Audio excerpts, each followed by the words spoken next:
The issue of mist netting along Egypt's Mediterranean coast is not a new issue. Netting initially targets quails, and quails are viewed as a delicacy in Egypt. It is a seasonal delicacy during autumn season of every year. And quails in themselves are not endangered. But why the issue of netting has now become a major issue both locally and internationally is the element of indiscriminate catching or unsustainable trapping of birds, where we have lots of bycatch, and occasionally this bycatch may include endangered species.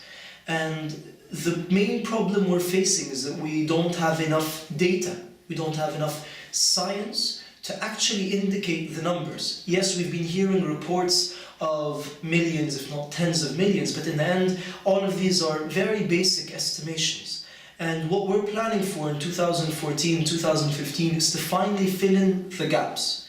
We would like to fill in the gaps of data so that accordingly we can have a solid action plan for the next 4 to 5 years in order to realize what the problem is, exactly what the problem is, and what areas need most work in order to ensure sustainable trapping practices or the end of unsustainable illegal trapping practices along the north coast. Finally, we need to keep into consideration that bird trapping and bird netting along Egypt's Mediterranean coast mainly happens for subsistence. It is people who catch these birds either to eat them or to sell them for their livelihoods, which is why we need to be very careful when we approach this issue. We need to be very careful when we're recommending alternatives. We can't just ask for something to be made illegal and something to end without providing alternatives. And this is where Nature Conservation Egypt comes in, and this is where the Egyptian Environmental Affairs Agency, or the Egyptian government, comes in, where we need local support, need international support in order to ensure that alternatives can be provided, that awareness can be provided to ensure sustainability on the long run. Aside from the numbers that will be produced by the data in 2014 and 15, we're also focusing on a socio-economic survey for bird trapping along Egypt's northern Mediterranean coast. And through this socio-economic survey, we'll be able to determine the different approaches to awareness raising that must be taken in order to ensure sustainable practices. Some of the awareness raising projects would mainly tailor students in schools in order to preach sustainability.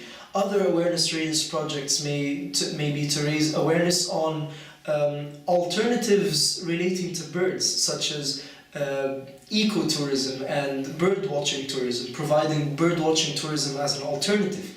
And one thing that Nature Conservation Egypt will be working on over the next year is to build the capacity of local bird guides in Egypt to provide alternatives for hunting. You have lots of these hunters or trappers that already are experienced in the identification of birds, use their expertise and help raise their awareness to help them realize that the economic value of seeing a bird alive may be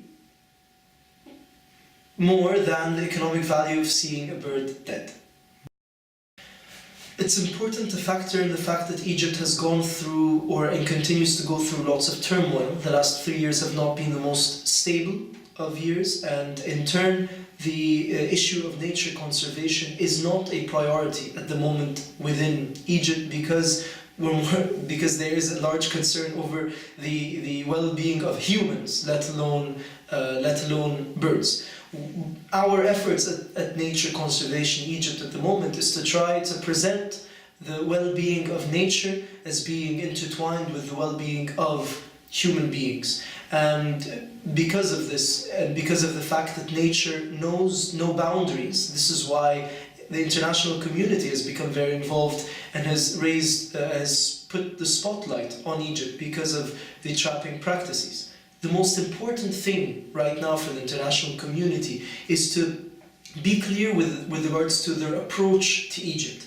Rather than have a negative scolding approach, it should be more of reaching out and provide a hand to Egypt acknowledging the fact that Egypt is going through very difficult times and providing support, whether in terms of moral support, technical support, or other forms of support, financial support, even to ensure that conservation projects take into consideration the well-being of local communities in Egypt.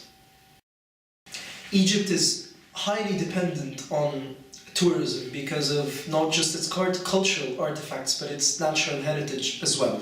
And Egypt remains a potential paradise for bird watchers, and many people have come to Egypt in the past for bird watching, so we'd encourage more people to come visit Egypt and come see the birds of Egypt. And only through this will local communities really fathom the importance of the international bird watching industry, as well as the potential for Egypt's local bird watching industry.